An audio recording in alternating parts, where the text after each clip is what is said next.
Good evening, ladies and gentlemen, and welcome back to VidaneTV. Great to have you here on a Tuesday night, albeit it is cold, it is wet, it's snowy, it's sleety, it's rainy. Weather's just doggone rotten outside. Showtime, Paul Strickland Jr. up here in the broadcast booth. The Bizzle will be back. He went to go top off his beverage, grab himself a snack. We're going to be racing here this evening. Those looking for the Oil Boys Late Model National Series, they are off tonight. They postponed their race until the 23rd of December we got some weather up here in the Northeast. Luckily here in southeastern Connecticut, it's all rain, as it seems like. It looks like it is going to get pretty cold here, so it's all going to change into ice. So that'll be a whole lot of fun once that happens. So a lot of those guys out plowing roads, not going to be able to race tonight, but we had the slot open, and Tim Terry from Tim's Corner Motorsports said, hey, we'll run some race. So here we are, super late models here at South Boston. Heat race number 1 is green.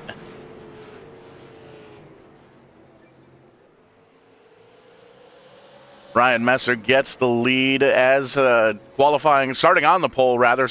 in the lead. Holds on to it there for lap number 1, putting a little bit of a gap between he and the second place car. Front two starting to pull away, and Biz, I believe you made it back into the booth. Biz, great to have you back. Welcome back to Tuesday Night Racing here on VidaneTV. Hell yeah, it's good to be back here on a Tuesday night. Watch these super late models go around South Boston. It's making me kind of dizzy. These race cars are a bit too fast for this little racetrack, but so far these guys keeping it neat and tidy.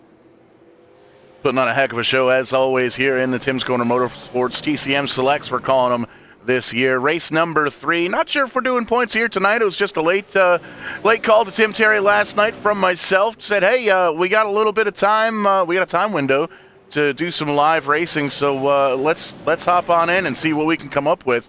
And as we're still struggling, it looks like, with timing and scoring after a couple of updates from iRacing, a couple of updates from our timing and scoring program, they don't seem to be mashing themselves together yet. It seems like we have to keep resetting those after each and every session. Not sure why it does that here, but we'll work with it. Yeah, it's the same thing on my end, too. It seems like one of the latest iRacing updates. I know I just had to update iRacing to log in this morning. It seems like something about it is just not meshing with the timing and scoring software, which, what can you do about it? It's only live TV, as it were. Yeah. As you can see, we're halfway through the first heat race, clean and green in this one. We saw Ryan Messer was up on the pole. He's still there. Corey Duke in the 84 car running in second. How about Craig Tully, the boss man, in there? He's running P3 in that Toco Electric number 50 ride. Riley Frost right behind Ashton Tucker. They are running 4th and 5th. Dave Cassidy, Jason Goss, Walter Boguski, Nick McCabe, Brianna Weigel, and Oliver Rayner, the 11 cars in this one. Taking the top 4, Biz, from each of these heat races on to the main event this evening. 22 going to be in the feature event. Yeah, white flag is out, and oh man, big slide there, looks like, for Ashton Tucker. Gonna keep it held up in the right direction, but gonna fall all the way back to 9th position. Not gonna make the transfer here out of the heat race. Ryan Messer going to take the checkered flag with ease, and that's a whole lot easier to keep up with when you've got timing and scoring. So we're going to try and get that sorted out for the feature event tonight. For the meantime, we're just going to try and concentrate on the racing action. Live TV, that's what we get for wanting to race here on a cold and gloomy and really just a poor weather evening. It's like 34 degrees here in southeastern Connecticut, and it's been raining all day, and my fear is it's going to hit 32 degrees, and it's just going to all turn to ice, and we'll see what happens. That must be so nice. We've had nothing but snow since midnight. It is still snowing now. Yeah, it started raining pretty heavy. But the rubber city of Akron, Ohio. Oh, you've got all the snow out there. Absolutely. That might have been why both of my flights were delayed last night. We can get the lineup here. Josh Langell there in the Hooters car. The Hooters number 1 down on the bottom side. Chris Roma in the 32. That's going to be the 83 rather.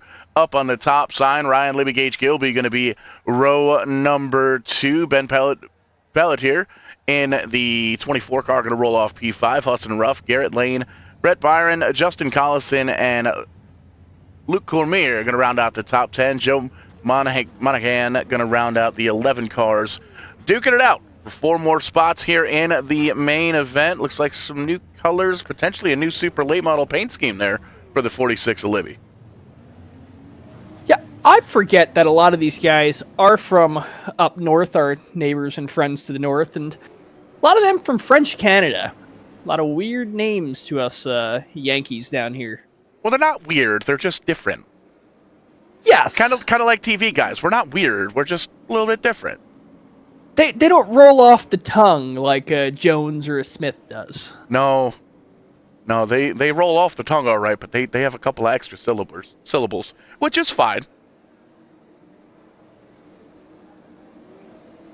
I'll tell you what, though, some of that stuff they do at Circuit Tres Rabois is incredible. Running the big block modifieds on the street circuits, running your mod lights, your dwarf cars, your traditional short track dirt cars. They make them turn right on the streets, and it is just a sight to behold up there. See, you do okay up there with your French. I struggled a bit when I was up there last summer. It took me a long time to get around. I did learn poutine pretty quickly, and you can get it from Wendy's, which is pretty good. You can even DoorDash poutine from Wendy's now that I think about it. We'll get to that here in a little bit. Josh Langell kicking things off with a bang. They're side by side, though. Chris Roma battling it out for that first position. It's hard not to root for that number 1 Hooters Pontiac. I'm just a huge fan of these old Pontiacs, and on the Ford side, I'm a big Mercury guy. That kind of mid-range luxury performance kind of car is something that's missing from the modern car market. But right now, that Pontiac heads the field coming back into turn number 1. 3 laps down, 7 to go here in the second heat race, and quick time. There you see it, Josh Langell, 14.821. These guys have been belted off some pretty quick lap times here in the final practice. They've been practicing the past 2-3 hours, and these guys, trouble, second and third place around. A lot of drivers up involved in that one. That's going to bring out the first caution flag for the evening, and, well, we're going to back up the U-House Racing Designs instant replay and take a peek at what went down there. Replay button. Haha, it worked. Oh, but it didn't back it up far enough. Good enough. We'll take a look. We'll take a look. We'll do it the old-fashioned way. Take a look here at the Hoosier blimp. There you can see Roma up on the high side. The 83 car tries to come down. No, he stays up there, and just a couple of drivers going. I think he just gets a bad bump. Yeah, there you see. These guys have been beating and banging. I was going to make mention. They were kind of bumper to bumper for a couple of laps there, and just got in there, got a little bit of a loose bump, and there you see it. Big time problems with the front end of that 83 car. Well, unfortunately, I don't think he's going to make the transfer here out of the heat race, but there are plenty of consolation races. He'll have his chance to get back into the feature. Yeah, we're doing French alphabet soup, and I don't know the alphabet in French, so that's my explanation. I can Google it and butcher it. That's my explanation for not knowing the rules. But I do know we are definitely taking the top 4 from each of these heat races, and a couple from the Conti races. We'll do a B, we'll do a C main. We might do a D main. We'll see what happens.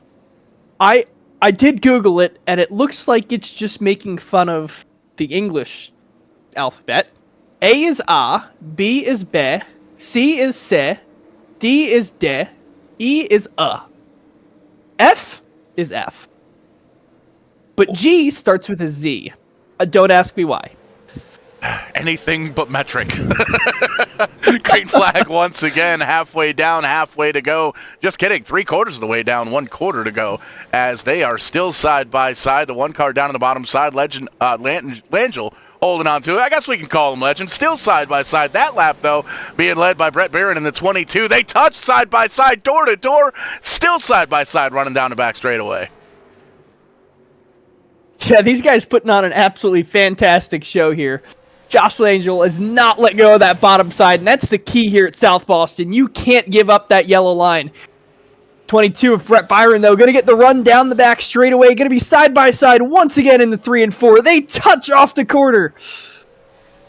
Beating and banging, and it's going to go to the 22 of Brett Byron. Checkered flag out here for the second heat race. Josh Langell going to finish in second. Monahan in third. Gilby in fourth. Everybody else going to have to re-rack, restack, and get on through the... Oh, my goodness. We're wrecking.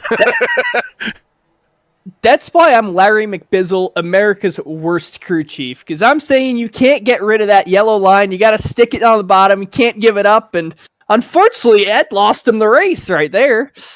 Yeah, that's why I yell into the microphone too. I tried the whole racing thing, and I had the bright idea that maybe we'll bring Vidane Racing back, and I'll run one more race. I'm just not good, not good.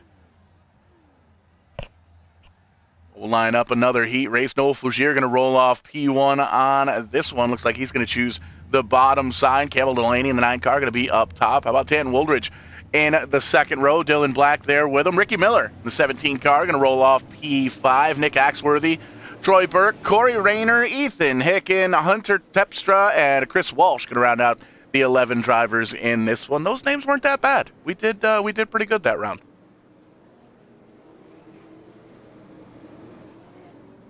Oh, here we go. Christmas paint schemes. That's Dylan Black. Usually the 08. I think this car is the 0 Christmas tree, if I'm not mistaken. Oh, no, maybe that is an 8 down there. I don't think Christmas tree is a acceptable My Race Pass character. I've seen a lot of dollar signs. I've seen a couple @ symbols. Seen a couple pounds. I don't think I've ever seen a Christmas tree in timing and scoring. You ever see the kid that runs Legends cars from Alaska? He's the 34 below. It's minus 32. I thought that was hilarious. That is actually incredible. I didn't know they had Legends cars, or frankly any sort of race cars up in Alaska. I could see them racing moose, or are they meese if they're in a group? See, you know, that's all. That we're gonna have to ask Chad about this. Is a flock of moose meese, or is it meeses, or is it mooses? I think it still might just be moose. It might be 1 moose or 10 moose. 100 moose here. Looks like we're under caution. And I think I know why. It looks like the double, or the, well, I was big wreck there on the start. Yeah, see if we can back Why don't that we up. watch it from the 018's onboard? Looks like they all wrecked right in front of them.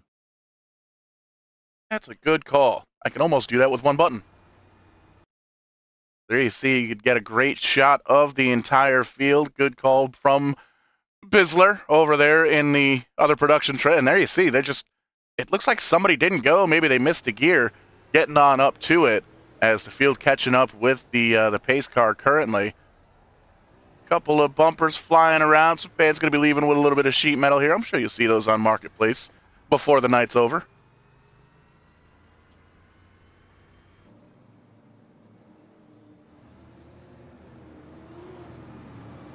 Haven't quite got going here in the third heat race of the evening. Once again, taking the top 4 into the main event here tonight. Going to have a couple of Conti races here, a little last chance qualifying as well, and taking 22 drivers into the big show here this evening. And we're great to have everybody here with us. We're live all over the place as we do here. VidaneTV going to take the green flag on YouTube, on Facebook, on Twitter, on Twitch, all over the place. Be sure to give us the likes, the subscribes, the shares, all that good stuff. Let your friends and family know that, hey, you can stay warm and watch us on the big screen here. Get the heat cranked up, grab you a snack from DoorDash, and watch some racing action here on a Tuesday night. That weather is a little bit on the frightful side. Pace car coming back out once again. Did not get to see what that incident was for. We will, as soon as we get the timing and scoring to you-know-what itself. Frustrating live TV, folks, when you get certain tools and they just don't want to perform as well as the folks running, and just frustrating. There we go. Good enough. 4 to go here in this one as we double them back up. And that's right. We do have some tools here on the side-by-side. What are you seeing over there, Biz? Yeah, looks like it was the number 17 car of Ricky Miller. Yeah, just gets absolutely pounded coming into turn 1 on the restart. And unfortunately, the pace car didn't even get a chance to stop in its box. It stops there for a second, lick of an ice cream cone, and coming right back out again. Lick of an ice cream cone. I like that. Maybe like licking the whipped cream off the hot chocolate, because that's what I'm after tonight. If I can get a big cup of hot chocolate from a concession stand. Do we have a... We don't have a concession stand, do we? No, but you do have DoorDash. I do have DoorDash. That's absolutely right. 2 laps to go here in this one. I think we've got one more heat race, maybe 2, if we were able to DoorDash right now. VidaneTV/DoorDash gets $8 off your first order, and it may be here by the end of the feature here. It might even be here about halfway. We take the white flag here. Noel Fougier pulled away by a couple of car lengths over second place. Yeah, good battle going on there for second spot. You can see Tanton Woldridge down on the bottom side going to take that second spot. And we will see where everybody's going to line up here in the feature. But I think we're lining up for one more heat race. That's going to be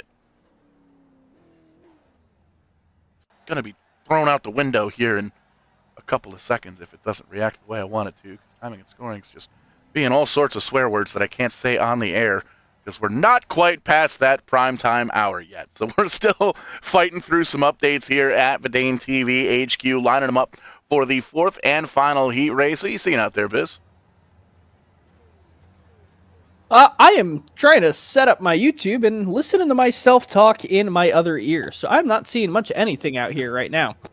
That's what it's all about. It's very here distracting hearing yourself from a couple minutes ago. It absolutely is. Riley Duncan going to get the pole on this one. Brandon Langell going to be on his outside. The Coldstream Clear Beverage car. A little red, white, and blue action up on there. Doug Murray, Robert K. going to be on the outside of roll number 2. Nathan Langell in P5. JJ McPhee going to roll off P6. Cole Matthews, Wyatt Peters, Dave Horton, and James DeVoe going to be the 10 drivers duking it out for the final 4 spots in this one. 10 laps on the docket.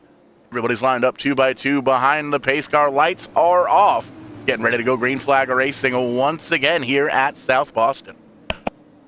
James DeVoe of the fame of that famous song in the 90s, Poison. He was the 3rd member of that band, currently starting in the 10th position of this race. Was he actually in Poison? No. Oh. Is he related to the guy that's got the name that's almost the same thing? Willem Dafoe? No. Poison. Bill Bev DeVoe? I don't know. I don't listen to... Oh.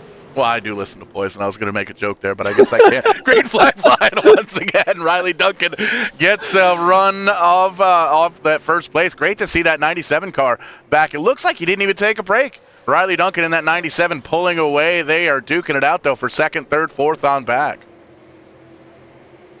Bizzle's joke's not landing here on VidaneTV, but thankfully all these race cars still shiny side up, and unfortunately not anymore. The 99 car into the wall, along with the 094. Looks like he's going to flip down the front straightaway. Yeah, we saw it live, but we'll take a peek at it once again. We'll slow it down, though. 99 car gets on down, gets a little bit on the loose side and a little bit of a nudge there from the 26. Boop, sends him on up, tries to correct it, just out into the outside wall, nowhere for the 094 to go. You can see the 23 gets a piece of the action, and it looks like we still had some drivers flipping. Oh yeah, we're flipping. We're flipping through the air. That's a great shot. We're gonna back it up one more time. Take a peek at it, because we can count them here. Let's slow it down. Here we go. And boom, there it is. So we got a half. There's 1, 2, 3 flips for the 094. God, I hope he's not in VR. Yeah, flipping around in virtual reality, it's almost like flipping in reality. He's going to come down. He's going to order some DoorDash, I think, on pit road. There's some big time problems with the front end of that race car. I don't know how long you've been a member of the iRacing service, but the old DW12 IndyCar used to have a dancing bit of a glitch where if you got wrecked real good and the car started flipping around, it would start dancing on the nose and it would spin at about 10,000 RPM, and it would not stop until you Alt F forward out of the simulator. So sitting there in VR, it made a lot of people very, very sick when the car glitched out and decided it wanted to become a spinning top. You know, I've had that happen a time or two in Grand Theft Auto, but I don't think I've ever had it in iRacing. That's something I'm going to have to... Well, I guess if it's an old glitch, it's not going to happen anymore, in theory. It will not happen anymore. They fixed that about 6 years ago. Ah, good to know. 4 laps to go here in this one. Riley Duncan's gone. He wants to race in this feature. He's got about a 0.6 of a second lead over second place. Nathan Langell has a couple of car lengths in behind him to Doug Murray, and that's number is he running here? If we pick the right camera, there we go, the 83. There we go, the Eastern car. Good-looking car there. Colin Matthews in behind him, holding on to the transfer spot as we come to popsicle sticks. 2 laps to go. Brandon Langell, he's got his sights set on the back number of that 149 Miller Genuine Draft Ford, but doesn't quite have enough time to get to the bumper. Well, just as I say that, he gets to the bumper. Yeah, it's going to be interesting to see if he can get anything done here as we're on the white flag lap. Miller Genuine Draft versus Coldstream. Coldstream going to take a peek down low. To the bottom. Here we go. You mentioned earlier the short way around the track, sometimes the quickest. Give it to the 26 car. And it is. He gets it. How about it? Oh, Miller Lite gets a little shook up there, and everybody's going to come out and say hello. Riley Duncan going to take the checker. Nathan Langell, Doug Murray, and Brandon Langell, the 4 drivers transferring on into the main event of the evening here tonight. And just like that, I think we're getting ready for a little last chance qualifier. I could be completely wrong, though. I'm just kind of going by the seat of my pants. It's never a good night when your Miller Lite gets shaken up. That's a fact. Great to have everybody back here with us again. We are live all over the place. We're on Facebook. We are on YouTube. We're on Twitch. I think we're on Twitter. We're on TikTok, I think, almost. All over the place. Give us the subscribes, the shares, the likes, all that good stuff. And in fact, what'd you find out, Biz? Looks like we are in the D main. So we'll have a D main, a C main, a B main, and then an A main. 12 laps apiece, and top 3 of each main, of each constellation, is going to make it to the feature race. So top 3 in this one, top 3 in the C, and top 3 in the B are going to be in the big show tonight. And we're going to follow along together here at VidaneTV. Timing and scoring. Argue with us a little bit. We'll get it all sorted out in time for the feature. Just having to reset the tools every single time we switch deals here. But there you see a couple of drivers we've seen already. Jason Goss in the 41 car is going to start up on the top side. There's Colin Matthews in that Miller Genuine Draft. He's going to start P2. Hunter Terpstra going to start in 3rd. Ben Pelletier going to roll off P4. Nick McKay, Wyatt Peters, Ethan Hick, and Chris Roma, and Oliver Rayner look like he's going to miss the start of this one. So 8 drivers going for those 3 transfer spots. That'll get us in to the C main. Which is what in French? C. No, that's A. A is A. No, A is A, B is B, C is C. C main. And currently we're in the D main. Man. We'll figure it out here for VidaneTV. Pace cars off. We're lined up 2 by 2, and we are green flag racing. That's Verde, but I also think that's Spanish. But we're in any sense. We are racing, and we're wrecking for 3rd on back. That's going to bring out the caution flag. There's a lot of tore-up cars there on the front straightaway. I believe, nope, we didn't even make that first lap. Yellow in French is jaune. I know in Spanish, yellow is amarillo. That's. I think that's. Well, there's amarillo. There's verde. There's rojo. Rojo's red. That is the red. Rojo Siete car. No bueno. I do know that. Almost got to bust out the roll counter on that 7 car, but not quite. Kept all 4 on the ground, and there you see. OI were under caution, and great pickup there by Speedy. How about that timing? I wish I could take credit for that. There you see Jason Goss up front in the 41 car. Colin Matthews still holding on to 2nd. Everyone's still kind of lining up behind the pace car. Once again, live all over the place. Give us the likes, the subscribes, the shares. Let your friends and family know you're watching a little bit of iRacing action here this evening. Now, Biz, we do have to deal with DoorDash. There you see it on your screen. $8 off your first 4 orders. Visit Vidane.tv/DoorDash, or to give that QR code a scan. That'll take care of all the work for you. I didn't plan on ordering DoorDash here tonight. I put together, it's one of those cold, wet, dreary winter days. I put together a crock pot of chicken stew. Thought I was going to have it ready to rock and roll by the checkered flag here tonight. I forgot to turn it on. Heartbroken. Oh. So I am going to end up having a DoorDash here before feature event. But luckily, I'll be able to save $8 off because I still have 2 more orders left to go for my first 4. So I'm pretty excited about that. Green flag flying once again, crossing the stripe with 7 laps to go. That 41 car seems like it's hooked up. Jason Goss is gone, but we're wrecking for 3rd. Live on TV, right in frame, and boom, double whammy from the 33 car. That car doesn't look too badly damaged, though. Little bit of a dent in the rear, but I think it'll be all right. Oh, definitely had someone flipping there in the back, though. Little U-House Racing Designs instant replay. They're side by side. You can see gets down on the apron, loses the back end of the car, gathers it back up, but unfortunately, a couple of cars going for the same piece of real estate, and almost got a flip out of the. Oh, there's the flip down in the bottom center of the screen. He's turtling at the 011. It was might have been the. I believe it was the 011. Indeed, it was. Not even a full flip. Got a half a flip out of the 011. There you can see nowhere to go, though. Got that thing turned down. Unfortunately, that was where the 33 was. And the 7 just kind of gives him a nudge. Says, boop, there you go, bud. Half a flip gets you nothing. A full flip, that's kind of cool. At least half a flip. You get style point, at least. No, you get nothing for half a flip. If you can land it on all 4s, that's the only way you get any points. Jason Goss trying to land it in the victory lane here, trying to get himself a checkered flag for this D main. You can see he's pulled away half a second lead over Chris Roma in that second position. Wrecking now for 4th. That is Ethan Hicken in the number 5, hard into the outside wall. I believe we are staying green. Indeed, we are. Race official's going to let him race. Jason Goss going to try and pull away from this one, looking for that checkered flag. He's going to turn. No, he's not going to turn the quickest lap. Chris Roma there in second with a 660, getting on back into him as we take the white flag for Jason Goss. White flag here in the D main. Single file for top 3. So no battle going on for the transfer in this one. It's another 2 seconds back if you want to get to Hunter Terpestra.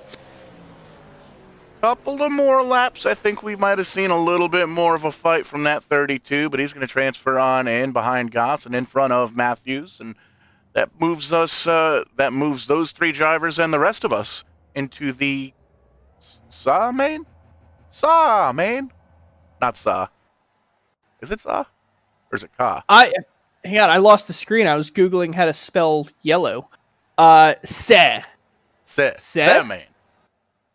That's what we're doing. We're educational here at VidaneTV. Well, we try to be in any sense.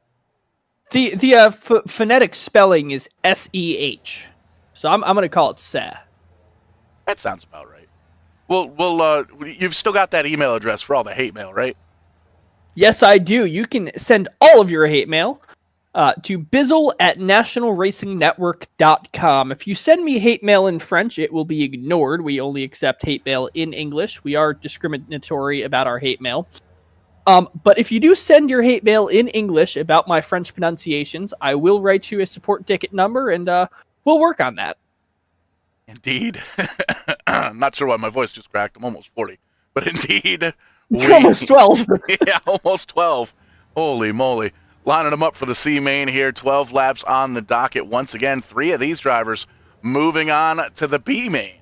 And then on into the main event of the evening. 113 laps on the docket for the big show here tonight. And once we get the timing and scoring to figure out what it's doing, we will let you know who is riding where. There you can see the pole setter, Luke Cormier, in the 53. He's going to roll off P1. Riley Frost on his outside.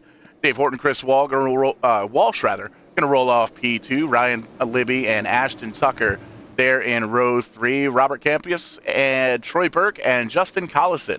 9 drivers fighting for 3 spots here in this one. These 3 drivers going to move on, or these top 3 finishers going to move on to the B main, and then we'll take the top 3 from that, find out which 22 drivers are going to be going on to the main event here this evening. A little South Boston action tonight. If you're looking for the Oil Boys Late Model National Series, they unfortunately had to call it here this evening due to the weather up here in the Northeast. A lot of those drivers out running the plow trucks throughout the Northeast, the Vermont, the New England area, New Hampshire as well. And you can figure there's a lot of HVAC heating and cooling issues going on in that snowstorm as well. So hope everybody's staying warm throughout. Had a little bit of time. Gave Timmy a call last night. Figured we'd run a little TCM select action.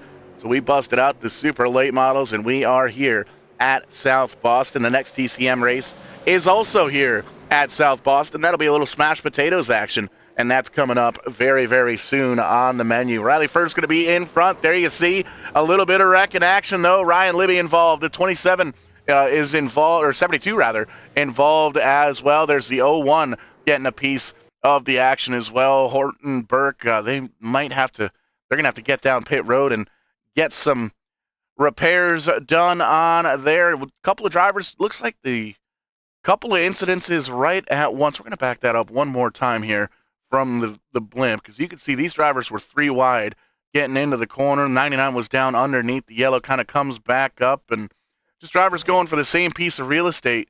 And there we find the drivers under caution. They're going to have to restart towards the back and try and fight their ways up towards the podium if they're going to have a shot at even racing in the main event.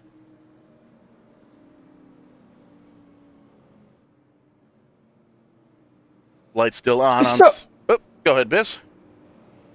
I was just quickly perusing the Facebook, and one of our local dirt tracks here in Northeast Ohio, Hilltop Speedway, they are going to run a New Year's Day hangover race, which is going to be an enduro on the 3/8 of mile dirt track, hopefully with snow.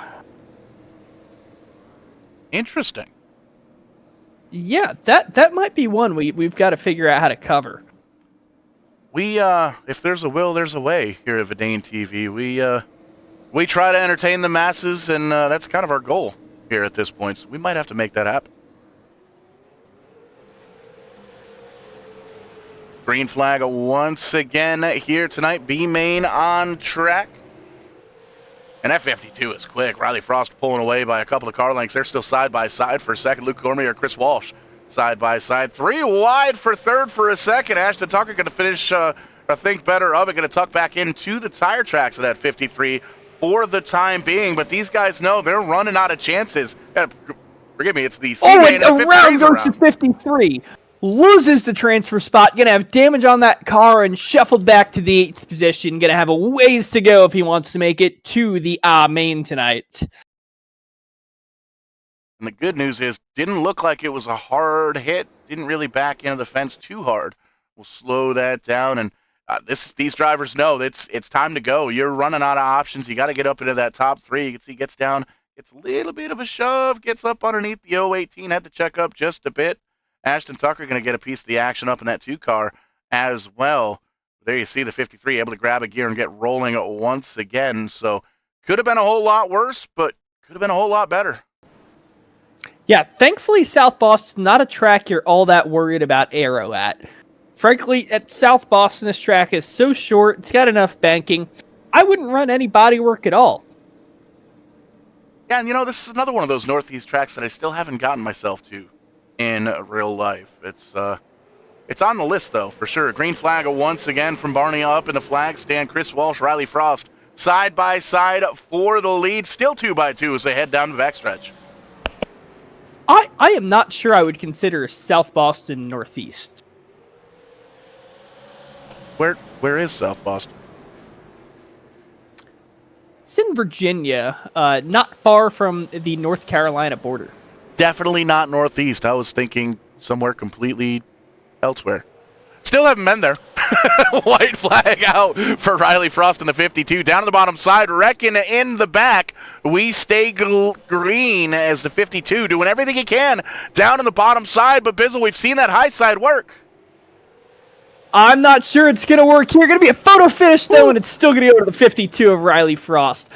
14 1/1000ths of a second is the gap at the line. Oh, man, I bet he wish he had another shot at that. Last lap for both drivers, a 15:103. Identical laps to the thousandths.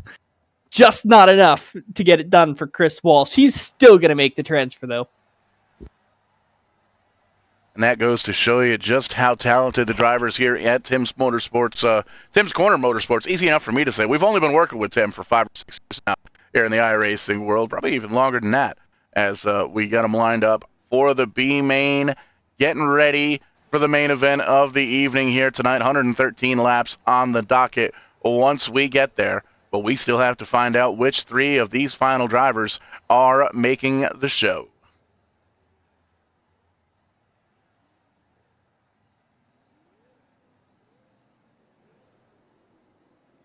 Lining them up 2 by 2, already rolling behind the pace car. 12 laps on the docket once again. Nick Axworthy going to roll off on the bottom of row number 1. Hudson Ruff on his outside. Walter P. and James DeVoe going to roll off row number 2. Ricky Miller, Garrett Lane at row 3. Brianna Weigel, J.J. McAfee there in row number 4. And Corey Rayner rounding out the field once again. 8 drivers lined up, 9 drivers lined up on the racetrack, 2 by 2, taking the top 3 into the main here this evening.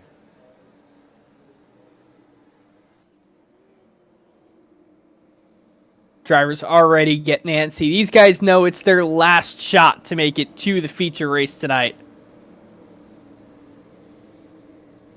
God, I love that old Valvoline scheme. Running behind the mellow yellow paint scheme, too. Just one of the coolest things, just being able to reminisce about all the paint schemes throughout the different generations of racing. Side by side there for second. That mellow yellow 62 and Axworthy has pulled away. In the back. Garrett Delph pointed in the wrong direction. Well, pointed in the right direction, but stopped. Let's see if we could pop that up there in the 81. Looks like had some damage there. Well, that would be the explanation for the damage on the left front. You can see getting into the corner. Everybody looking okay. There's a little bit of touching. The 094 gets into the back. Looks like the 90 or the 37 rather of DeVoe was around. Almost looked like there were 2 separate incidences, but they happened at the same time as a reaction to each other, almost. It just looks like he didn't have enough. Yeah, just lost the car and unfortunately plowed into the left rear of that 37 car. I was going to make fun of him for driving a Toyota and saying that's what you get for driving one of them cheating Yoders. But I am a proud Lexus owner, and I guess I can't make fun of the Toyota guys all that much. Isn't Lexus Toyota, though? It is. That's what I'm saying. I got 400,000 miles on mine. I mean, it's been a good car. Yeah, you know, I had a Toyota Camry that had like 340,000 miles on it before we finally totaled it. Still faithfully restoring this poor car. It just wants to die, and I won't let it. That's what it's all about.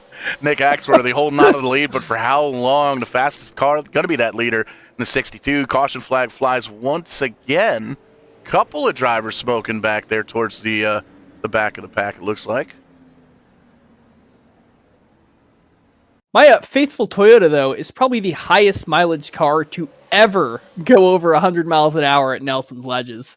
I have tracked it with 370,000 miles on it, and it put up to the test pretty well. I got it up on 2 wheels, overdrove the kink, and dipped the right side tires into the grass, got the right sides up in the air just a little bit, but she's still fine. Unfortunately, these 2 race cars, not so much, getting pounded into the wall. I don't think either of them are going to make the transfer here tonight. Now, a little bit of virtual sheet metal on both of those drivers, and you can see the 37 still parked down on pit road. The 00 car going to get a couple of spots here. You can see going to gain restart back in the top 5, it looks like. And there you see that mellow yellow number 62 car. Nick Axworthy very, very quick here in the B main. Hudson Ruff and Walter Bogursky holding on to the transfer spots. Just kidding. Brianna Weigel, I believe, is the E3 driver. Oh, they're lining them up side by side. So Brianna Weigel's going to slide back to 4th. But good look at 11 car. Great paint scheme.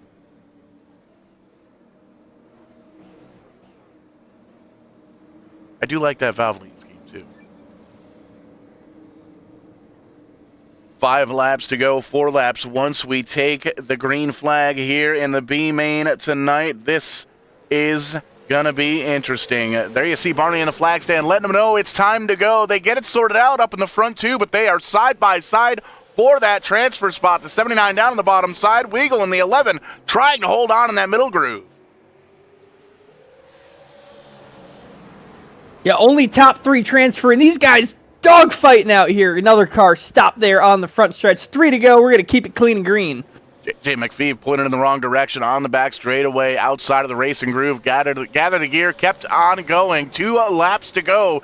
There you see the front 3 single file. Couple of drivers for 4th and 5th. They are wrecking, and we didn't make it to the white flag. That's going to line us up here, Biz, for a green-white checkered. It's going to be an absolute dogfight for the final 3 spots here on a green-white checker. I see the lap counter getting extended to 14 laps the distance now. It'll probably get bumped up to 15 or 16 by the time we get going green flag racing. There you saw it almost looked like Axworthy thought he was done. He came to a quick stop, had to wait for that pace car to come back on or around. That's that could have been a whole lot worse than it was. But we get one more restart. Here, there you see Barney in the flag stand just waving the ever-loving snot out of that yellow flag. There he goes. Give it a rest, bud. We know. We're under caution.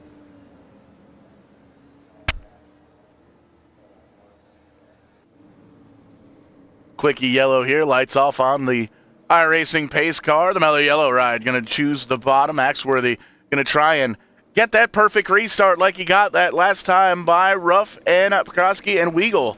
The front 2 rows, there goes the pace car down to the safety of pit road. There comes the green flag once again. Great start for Axworthy.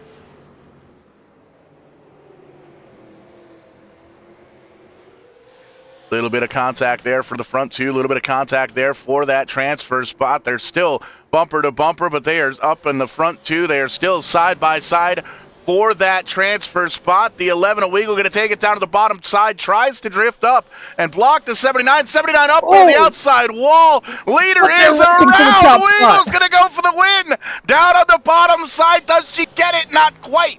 But she's going to transfer on in, though. Hudson Ruff. For the transfer. Who's going to transfer in? Corey Rayner sneaks past the entire pack of cars, wrecking across the line, and makes it into the transfer spot. Where was he before that? Way back in turn number 4. We almost had, there you see, just, there you, that bright yellow car just shooting on it on the outside. Good heavens.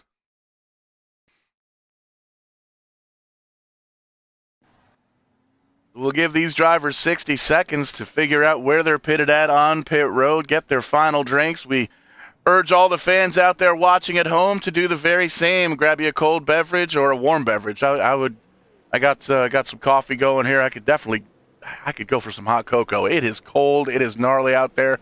Shout out to everybody that's out there watching in the plow trucks. I know that is a thing on these winter months. Did a lot of plowing in my younger years as well. It is a young man's sport. I do not do that anymore, but it's tough work out there. We appreciate the ride here at VidaneTV, and we're gonna have ourselves a banger here tonight. We've had a bunch of heat races, had a little bit of French alphabet soup, and I think we're ready to rock and roll. The drivers are hot, ready to rock, and we are ready to rock and roll here at VidaneTV.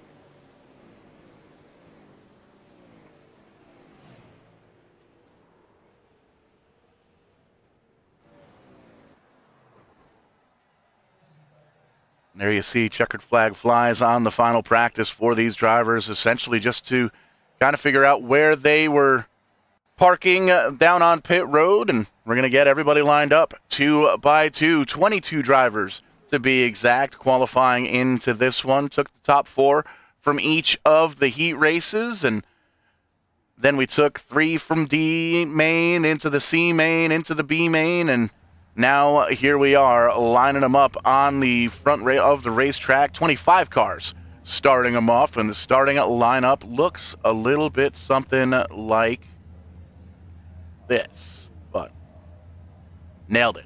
Got it. Campbell Delaney in the 9 car going to roll off P1, and there you see Josh Langell in the Hooters number 1 car. He's going to roll off P2. Tara Duke going to start in the 3rd position in that number 84 machine. To his outside is going to be the orange and white 97 of Riley Duncan.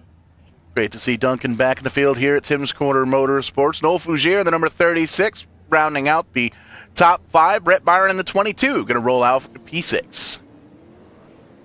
Top 7 get inverted tonight, so your heat race winner would be your pole sitter is going to be that number 1 of Ryan Messer. He's going to roll off in the 7th position. To his outside is going to be the number 83 of Doug Murray. Rounding out the top 10, going to be Greg Tully in the number 50 Roma Bros Racing Tulsa electric car with Joe Monaghan in the 10th position. Danton Woolridge going to start in the number 11th position in that factory 56, number 56 car. And to his outside is going to be the old IROC Camaro number 31 Budweiser machine of Nathan Langill. Dave Cassidy going to roll off P13 in the number 13. Gage Gilby going to be on his outside, rolling off in the 14th spot. Dylan Black starting 15th in that Christmas tree-inspired Dodge Charger.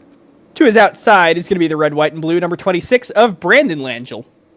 Pace car getting ready to tip off. There he goes, Jason Goss, Riley Frost there in the 17th and 18th position. Brianna Weagle, Chris Roma rounding out the top 20. Green flag flying here at South Boston. Biz, we're racing. One of the greatest tracks in the country. This track is the sister track to Pocono Raceway, one of my absolute favorites, and they're wrecking in the turn number 1. In a big way. There are half a dozen cars involved in that one. See if we could pop up the old U-House Racing Designs instant replay. We're going to see if we can actually get the button to do what it's supposed to. Boom! How about that? It even goes up to the Who's Your Tire blimp. Yeah, the Who's Your Tire blimp. There you can see the drivers side by side after that initial start. And there is the Calamity, the 84 car spinning on around the 22 gets a piece. There's a 25 as well. Brett Byron not having a good start here in this one. We'll see what caused him to get a little bit sideways there. You can see Riley Duncan in the 84 made the initial contact. Fougere in the 36 gets into the 84 to get him on around. Oh, big trouble for that 26 car. I'd be willing to bet that radiator got popped. Now, I do have a bone to pick here with you calling it the Who's Your Tire blimp. There's only one tire manufacturer that has blimps. I live here in Akron. I get to see them all the time. I guess if they're not a sponsor, I can't say who they are, but you know who's got the blimps. I mean, that is true, and that is true. It's just one of those deals that I didn't realize here in short track racing. All these years doing the iRacing shows, I would say Goodyears. Oh, they're getting Goodyears. No, they're getting Hoosiers. They are. Hoosier hasn't had a top spot in top-level motorsports in a long time, since the late 90s in NASCAR. But Hoosier has absolutely dominated Trans Am. They do all sorts of SCCA road course racing. They do all of the short track racing, where all the other manufacturers have kind of stepped away from and only focused on the top. Hoosier has taken everything, basically from go-karts all the way up to your Trans Am 1 cars, which are much more powerful, much cooler, and frankly, I love them even more than your NASCAR stock cars. Yeah, that's the beauty of short track racing. There are different flavors for all different needs. Kind of like ice cream.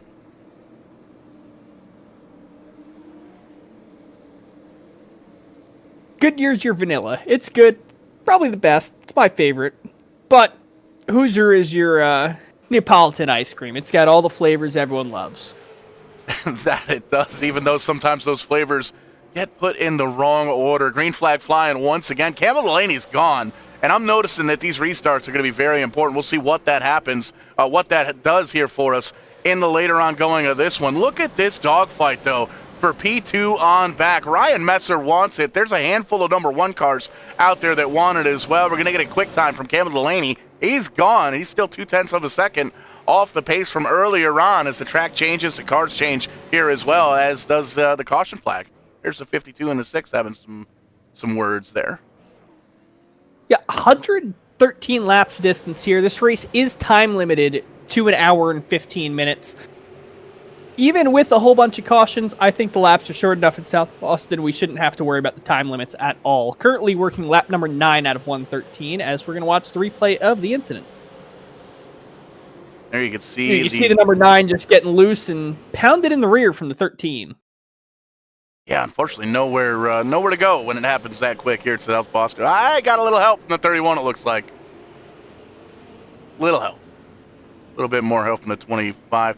That double lock car, that bright yellow double lock car, has been seen around a lot of these wrecks so far, but been able to avoid a lot of these wrecks here. I think that may be, and I think we might have a little bit of a war of attrition on our hands here tonight at South Boston. So a lot of these drivers that are doing pretty good with getting on the brakes and avoiding some of these early on incidences. I think that's going to be a big strategy here coming on into the later laps of this race. Easy enough for me to say. Yeah, South Boston has always been an attrition track. It's very short, it's very narrow, not a whole ton of banking here, just enough for these cars to get around. Very bottom dominant track, so you really have to push people out of the way like Martinsville, but you don't have the huge braking zones like Martinsville, so a lot higher speed when you're making that kind of contact. It's a track where drivers like Denny Hamlin cut his teeth, so you can see it in the way Denny Hamlin drives the NASCAR Cup cars. It's because he cut his teeth at a track here like South Boston. Definitely on the list of tracks I want to try and get to here in the 2026 calendar year. Got a couple of trips up to Canada planned out. Well, they're not planned out, but I do want to get up there a couple of times, and got a lot of real racing to capture here in the real world. We're going to take this restart from on board the 36 and Noel Fougere. You can see that sun pretty bright getting on down into turn number 1. Yeah, and just on the high side of him, a row up, you can see Ryan Messer there in the number 1 machine. Timing and Scoring currently has him in the 4th position, trying to make his way into 3rd. Gotta remember, he started 7th here tonight. On lap 1, when that caution came out, they only made it through turns 1 and 2. He made it up to the 5th position in corners 1 and 2, so he's my pick to watch here tonight. VidaneTV's Iron Man in that number 1 car. He's won in about every league. I think he's won in every league that we've broadcast here on VidaneTV. Ryan Messer doing what he does best in that middle to high groove. He's going to try and take a peek in front of Fougere in the 36. There he is, going to slide on in and hold on to that P4 spot as we have 98 laps to go here at Silvo.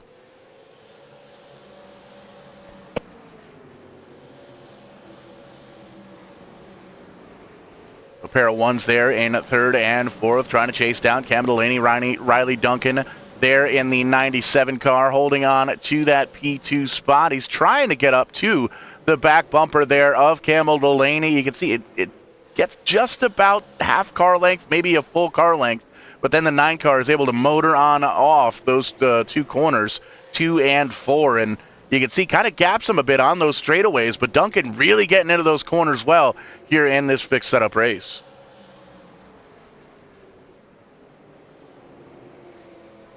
Yeah, and that's the one thing that's fun about fixed setup racing. Everyone is on the same sheet.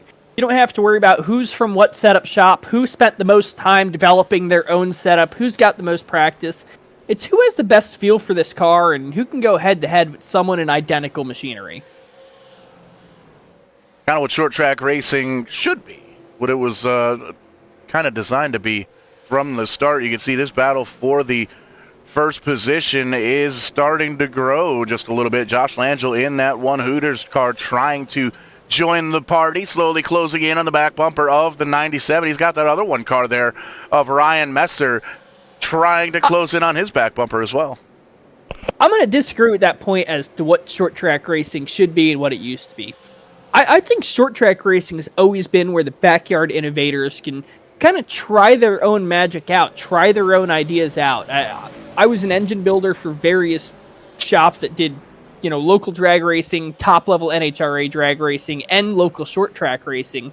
And some of the stuff we were doing, we were pushing the limits. And that's kind of the fun of short track racing, is you have this own little playground to go, hey, I think this will work. I think this will make the car faster. And go out there on a Saturday night and you try it against everyone else who's doing the same thing. That is the beauty of it. Just old home education and, innovation. I think that's what the beauty of short track racing is. Yeah, and it's always cool to kind of listen to some of the, I don't want to say old timers, but listen to some of the more seasoned, experienced veterans of all the different ways that they used to bend the rules and kind of read through some of the lines in the rule books and just kind of gain a little bit of speed where you can.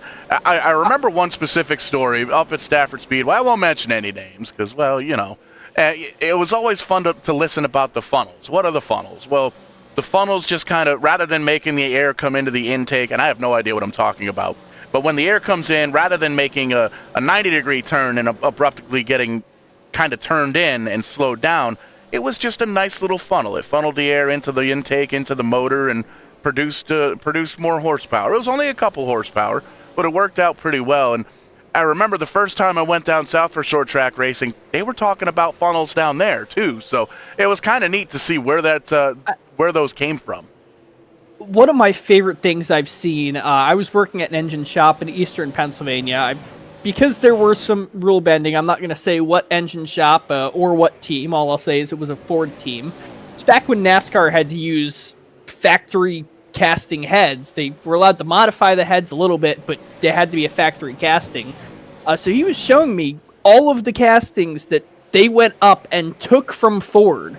They went up to Detroit, took a bunch of castings, played with them, and then recast all the production heads to have all these little tweaks and fixes in them, so that when Ford gave them the production heads for NASCAR, they had a perfect slate to go and basically beat the Chevys and the Pontiacs and everyone else with their Ford horsepower under the hood. Always neat to hear the different stories. I'm a bit of a storyteller myself. These guys trying to tell a story for just inside the top 10. Goss holding on to 10th. Chris Roma trying to break his way in. Dave Cassidy there in the 13 Bud machine as well. All these guys have been racing here with us on VidaneTV for a very long time. I know RBR Maritime Group getting ready to kick things up for season 9, I think, here on VidaneTV. Crazy to think, still waiting on that schedule. Sure, we'll talk to the boss man, Craig Tully from Tolco Electric, about that later on in this one. But things have kind of spread on out. Lap traffic starting to become a little bit of an issue here for the 9-car at Campbell Delaney.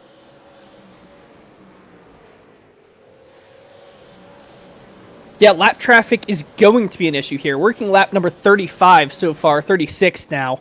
South Boston is such a short track, and with 25 cars here out on track, 23 at the moment, it gets crowded quick, and it's just like you're driving up and down I-95. No matter what part of the East Coast you're on, I-95 is a mess. It's basically South Boston. As you take a section of I-95, take a little 3/8 of a mile or so section out of it, spin it around into an oval, and say, boys, have at it.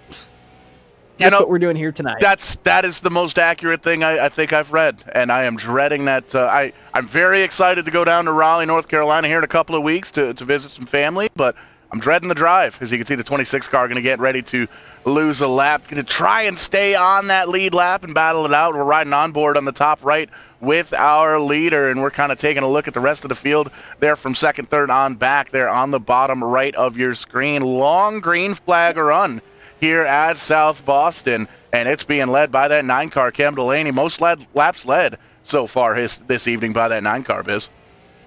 Yeah, I feel bad for you on your drive. I've driven pretty much every mile of 95 from Boston all the way down to Daytona Beach, Florida, and everyone wants to say their section's worse. I grew up right outside of New York City.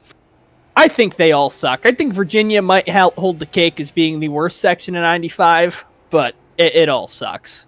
Yeah, I'll chalk Stanford up in there from 7 to 9 because everybody trying to get from Connecticut to New York, it's always a bear to get on through there. And I can say my little S10 has gone from Nova Scotia all the way down to Jacksonville, Florida, and it did it in the same summer, which was kind of cool.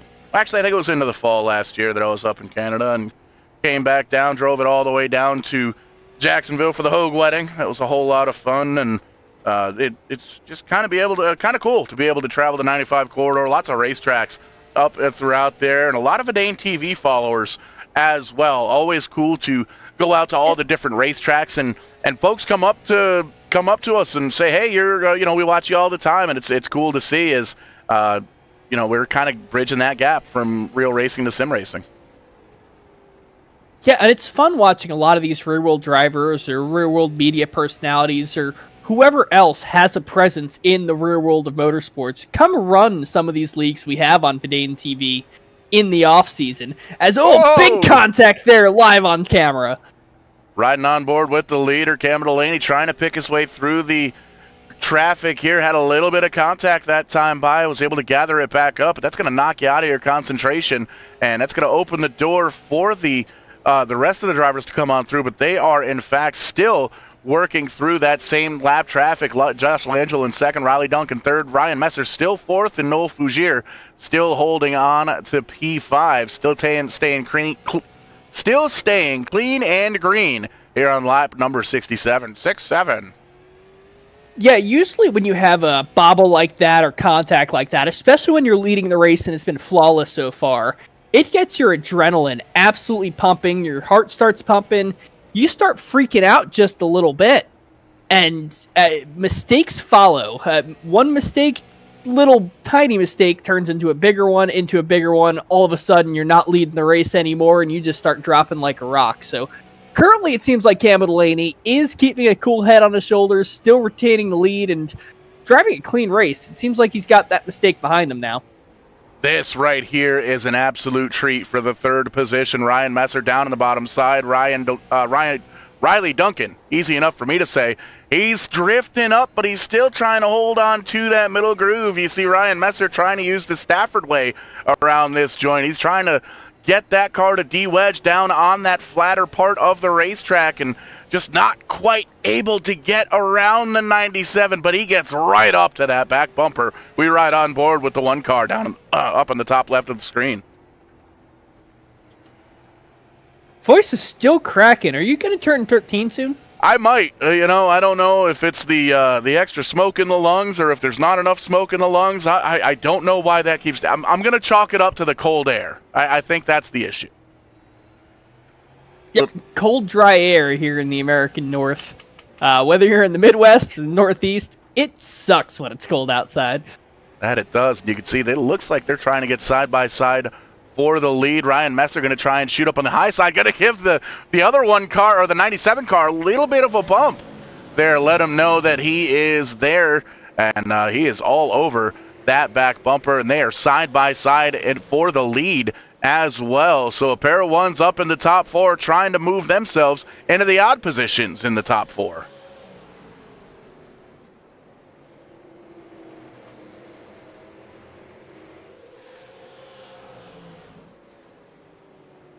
I was just doing that just for you. Love it when brains think alike, or no, good minds think alike, something like that. 57 laps to go. It almost seems like we're traveling on, because we've had ourselves a long green flag run here in this one. I know that's the commentary curse, but cool tricks and up our sleeves here at VidaneTV, little side-by-side picture-in-picture action. We're side-by-side for the lead. We're side-by-side for third. Yeah, it's almost like I've done this before. Oh, yeah, it's almost like you and I have worked together. This is going to get interesting. You see that bright green double lock car we saw earlier on. He's going to try and go all the way on the outside with that Fury body, that Fury chassis, rather. This is going to get interesting. A little three-wide action with the leaders. The double lock, though, going to sacrifice the right side of that car, go all the way up to that safer barrier. Leaders get on by. We stay clean. I'm going to scoot on back to the battle for 7th right now, currently between Chris Roma and Gage Gilby. Both these cars were side by side for a little bit. Gage Gilby in the number 25 car, trying to sneak up to the rear and get to the inside of Chris Roma. Not quite able to do it just yet, and Roma's starting to pull away.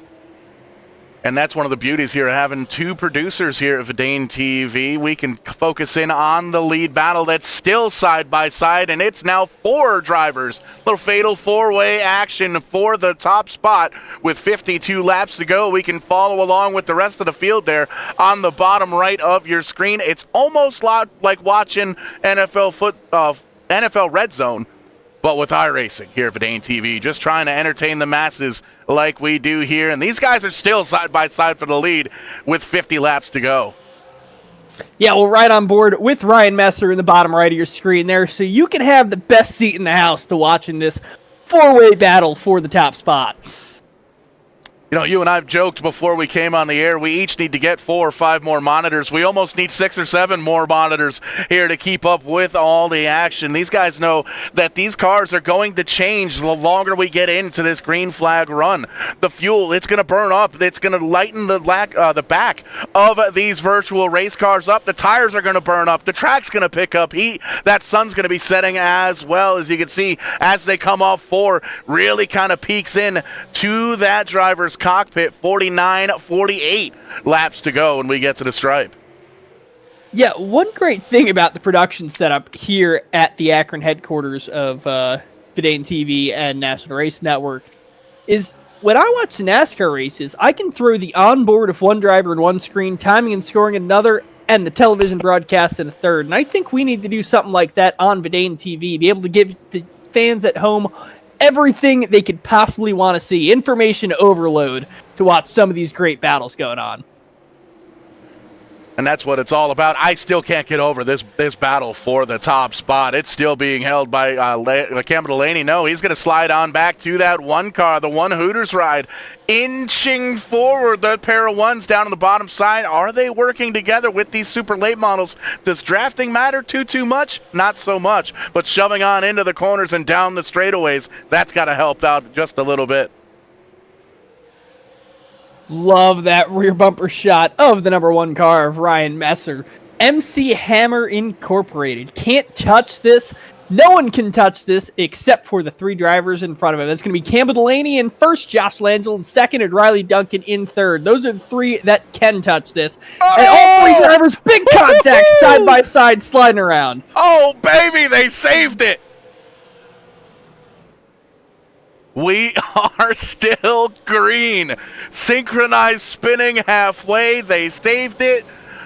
Can you cue that replay up, and I'll follow the leaders because they're still duking it out for that top spot. Now it's a pair of ones. Josh Langell on the bottom side. Ryan Messer up top.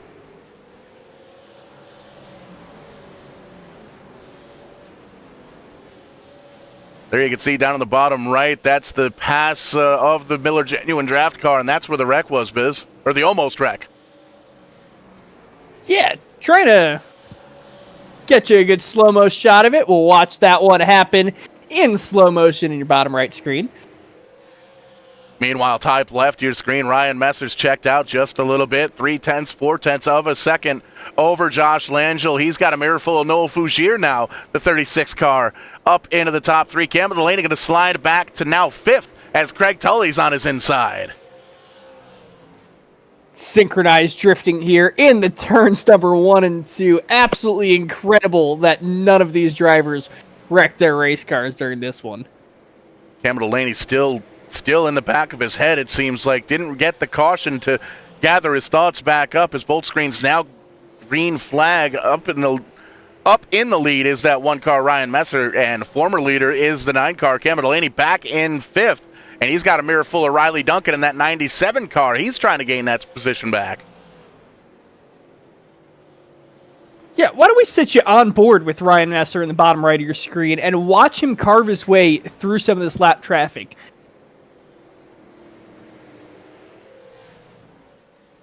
And there you can see the couple of different camera angles. Ryan Messer doing what he does best, just logging laps here at this point. 36 laps in this one. These drivers have been out there for 79, almost 80 laps on the same original set of tires. There's a couple of drivers in towards the back that have kind of that took tires, but nothing really too crazy. But you can see there we're going to follow along with Ryan Messer up on the top left. Let's see if we can go through the field here a little bit. We're going to do this a little bit old school style because we don't quite have a way to synchronize it up. But right now, we're looking at Messer. We'll take a look now at the second place driver. You'll show the cockpit. I'll show the outside here. Here we go. 3, 2, 1. Bam. I jumped the gun. I thought you wanted me to go for it sooner. We'll get it when we go to no Fougere. And there you can see they are tight. They are almost side by side once again for that battle for second and third. We're going to take a look at the onboard right there of the 36 car. Bam. running in that third spot. I'm going to stay put here on this battle for the third spot. If you want to continue on through the field, looks like Craig Tully and Campbell Delaney rounding out the top 5. Yeah, currently on board with Noel Fajir. See if I can get a graphic on screen of who we're riding on board with. That might take a little more magic than I am capable of, but there's only one way to find out. Can I do a graphic? I can do a graphic. I can't. I think I got to change what I am showing you, though. So we'll move that over here. All sorts of tinkering trinkets here at VidaneTV. Clean and green. And this one, smoke on the horizon, though.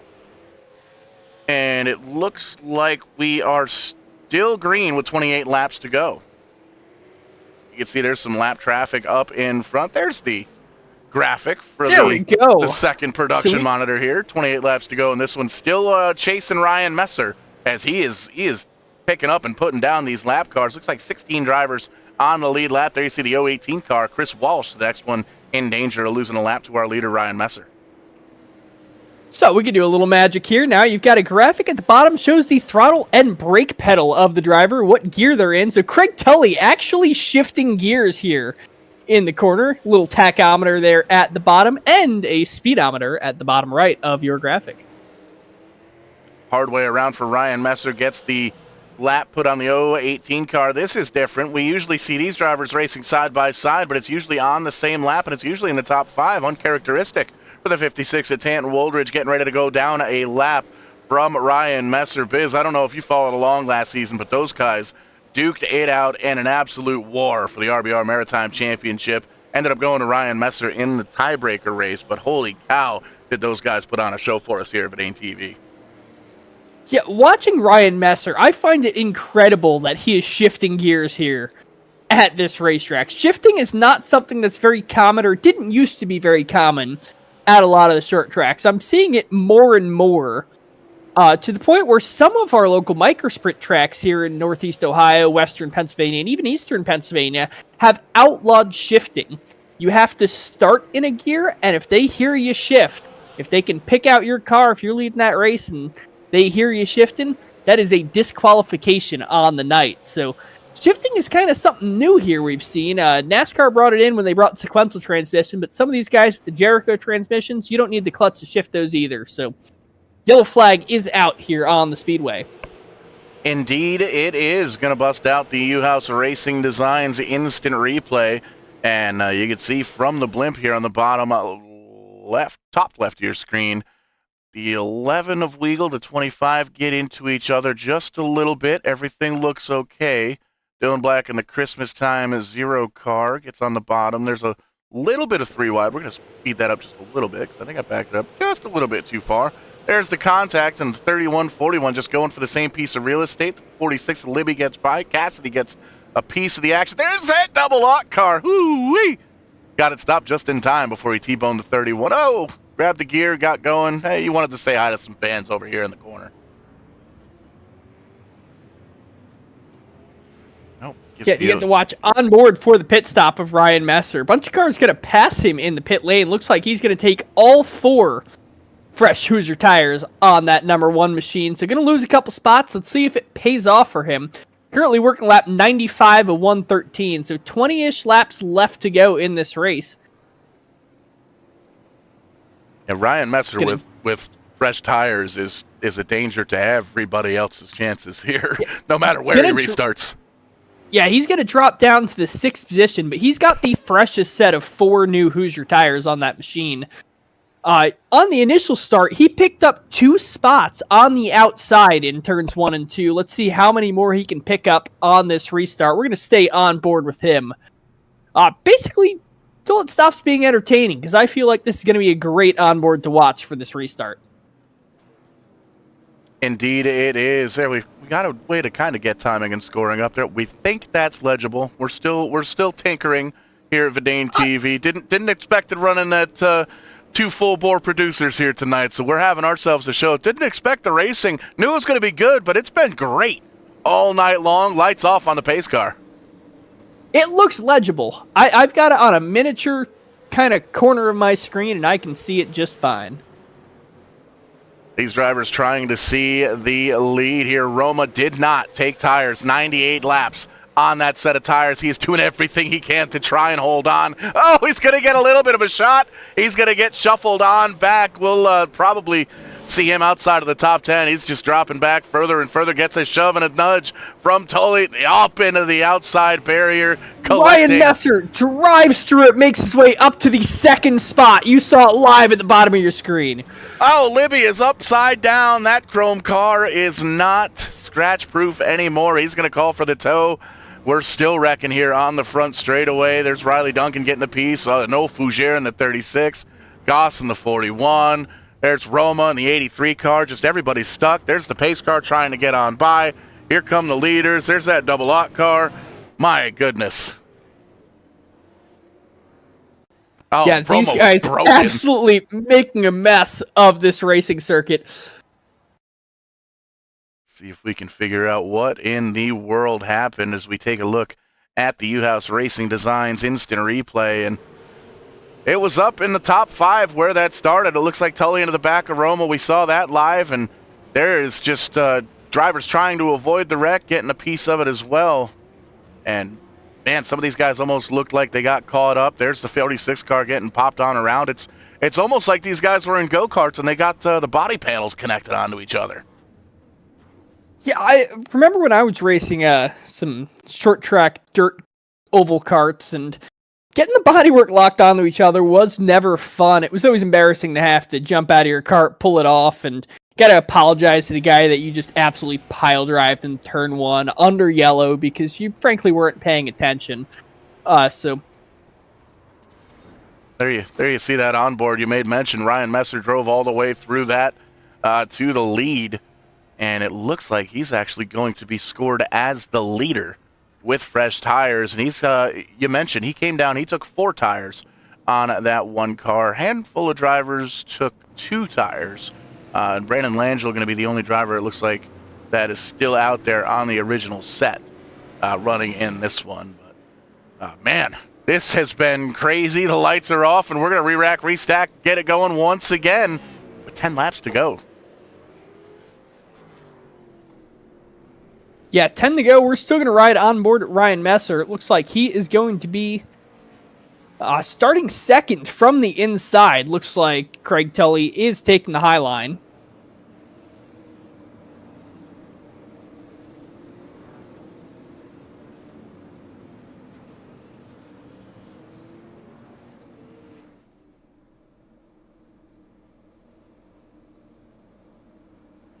The lights field off. Making their way down the back straightaway. Lights are out on the pace car. Took the words right out of my mouth. On board from Ryan Messer's perspective as he tries and gets a jump on Craig Tully. Live all over the place here with 10 laps to go. Everybody watching on Twitch, got to give a shout out to Declan, and got to give it to Declan. That's Meadows. Got to give a shout out to John Adams too. By God, they are side by side for the lead. Tully trying to take it away on the bottom side. Yeah, Messer gets himself all the way up to the high side. And unfortunately, not really able to get much done on the high side. It is the slower line here at South Boston. You see him on the bottom right of your screen, cut down to the inside. Not able to get the crossover done, but he's going to have a lot of work to do to get past Craig Tully. Both these cars on fresh tires, but Ryan Messer has got 4. Craig Tully's just got the 2 right side Hoosiers replaced. Oh, man, this is going to be big. Caution flag flies with 7 laps to go. And Fougere in the 36 in it. Looks like the 018 is in it. The 26 pointed in the wrong direction there on the front straightaway. That's gonna be huge here in this one. Let's take a peek at it. From the blimp, we know the 018 got at least a little bit of piece of the actions. We should be able to see what went down to bring us out for this late race caution here. You can hear the carnage. You can hear the carnage. There it is. 26 in the 83. Finding themselves in the wrong direction. And it's like, I'll back that up just a little bit more. Got to tell the whole story. 31 comes in, gives a little bit of a shot to the 26, gives a second shot, sends him on around, Tanton into the back of the 25. There's a couple of other cars pointing in the wrong direction. Dylan Black giving the 83. Almost got him on his lid. Not quite, though.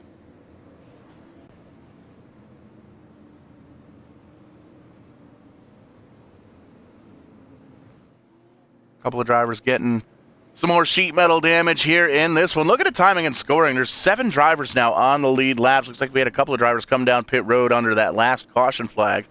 Up front, Tully came down, as did Ryan Messer. You made mention last when we came, or before we came to the last restart, Tully's got 2 fresh tires. Messer has 4 there from 15 laps ago. You can see Messer's all ready to rock and roll. He's up on the high side. He's got a bit of damage, though, from that last, or a couple of incidences ago, where he drove on through down on the bottom side, and Tully's car looks relatively clean for the Toco Electric number 50, so this is going to be an absolute dogfight. Lights are off. We're lined up 2x2 all the way through. Going to take the restart. Coming to popsicle sticks. 2 laps to go.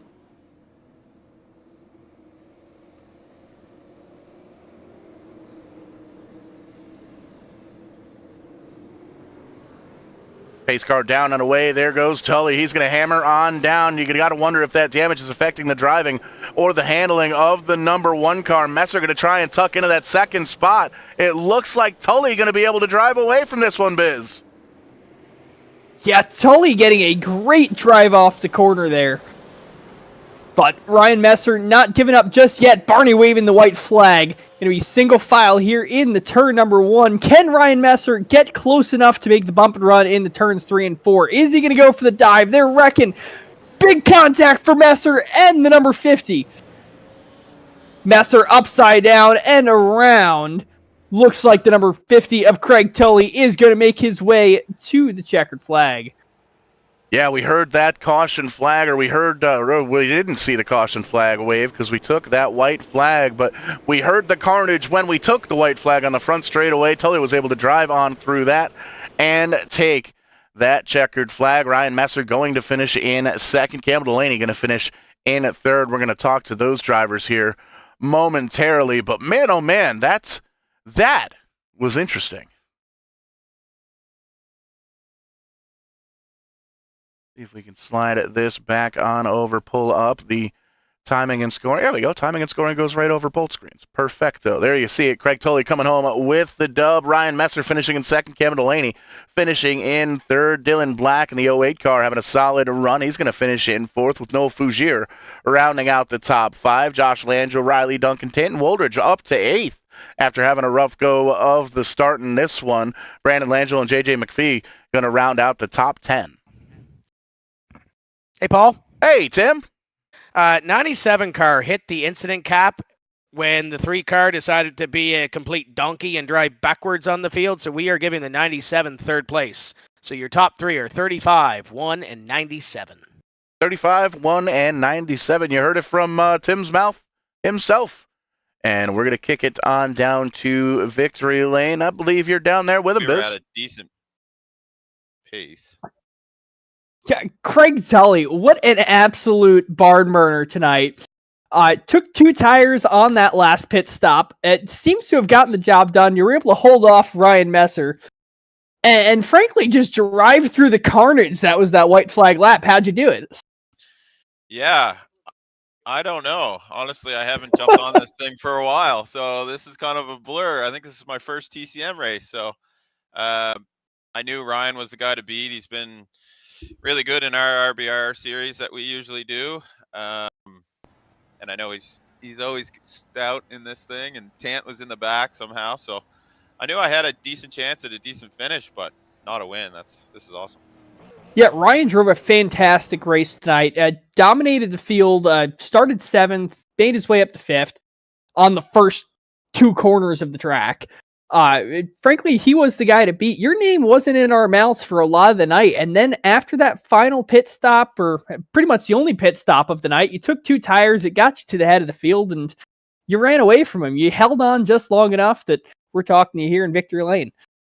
Yeah, I think honestly the best thing for my advantage is I was just sitting back in 6th, just, keeping with the front guys and just watching it and saving.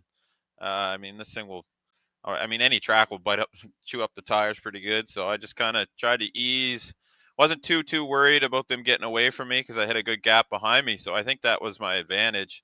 And then I didn't know what they're going to do, if they're going to take tires or not. And I seen they took it right away. And I'm so like I said, I haven't been on this since last summer, so I'm not even used to the new layout. So I couldn't even figure out how to take only rights. Luckily, I figured it out right before the pit stall. But yeah, it's awesome. Hell yeah, I got it done for the Roma Bros Racing Machine. Got any sponsors, plugs? Thank you want to get in for parking this car in Victory Lane?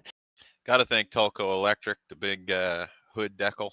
The RBR boys, I don't know if they're watching or not. And Chris Roma was in Discord with me.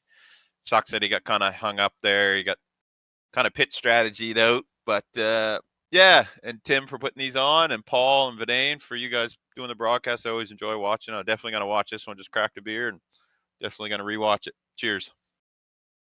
Oh yeah, well, it's a fantastic night. Thanks for having you. And Paul, I think you're down there with Mr. Ryan Messer.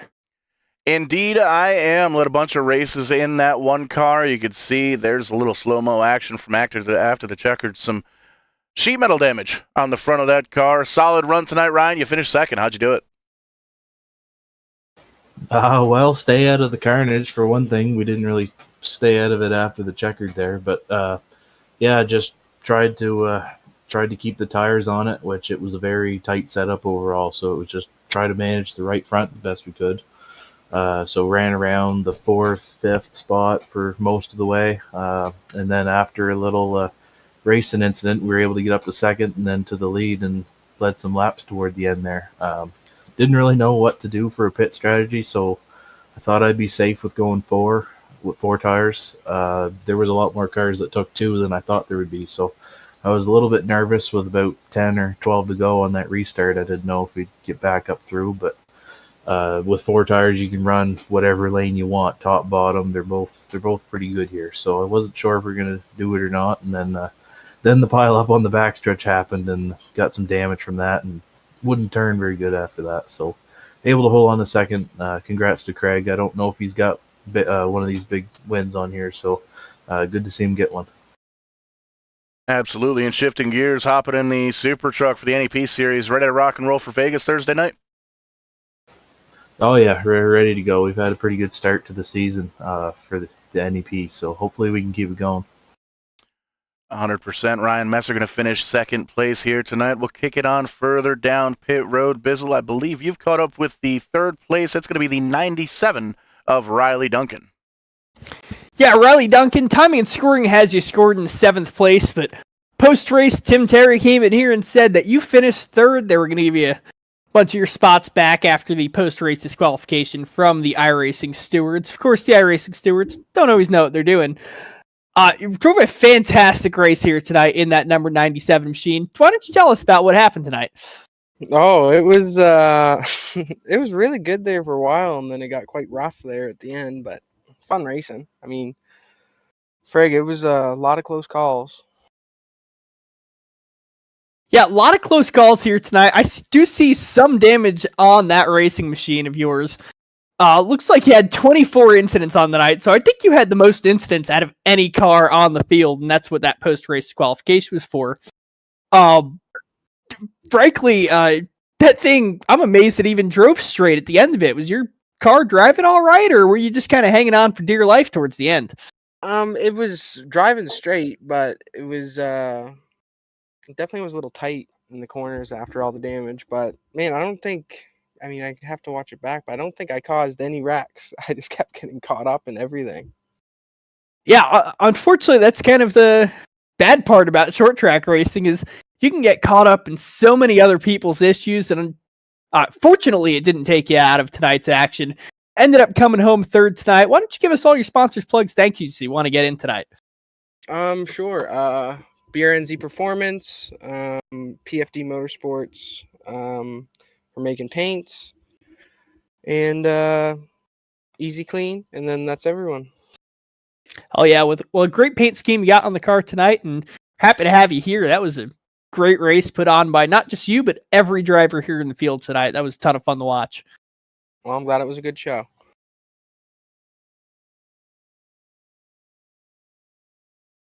And even further on down pit road, going to catch up with our 4th place finisher, Campbell Delaney, in that 9 car.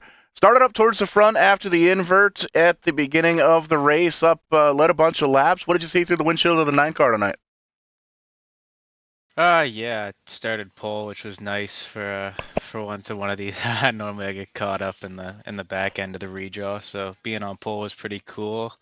Had a really good car. It felt really good through the first, I'd say 50, and then the contact with that lap car when he just, I don't know what he was doing, but when we had that contact there and he kind of got me in the wall, kind of shoved the car tight there, and then yeah, I just got caught up in all the madness after that. I know I had to race everyone pretty hard for my spot where I was, especially Riley. Riley got Riley got a lot of that rough racing and rough blocking out of me, but he kept it pretty clean, so I respect him for that. And it wasn't bad overall, but wish we could have kept it clean out front for a little longer.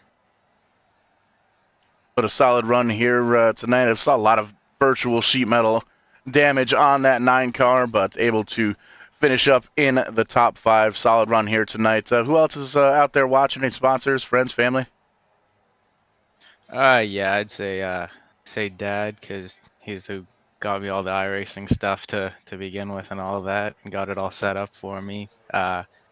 Caden made the paint scheme, so obviously it's a nice looking car. He did a really good job on that, and all the other sponsors on there help us out in real life a lot. So I'll give a shout out to them too for all the help in real life. P4 for the 9 car. Not too bad here tonight, Tim. And that was a lot of fun for a last minute call, if I do say so myself there, Tim.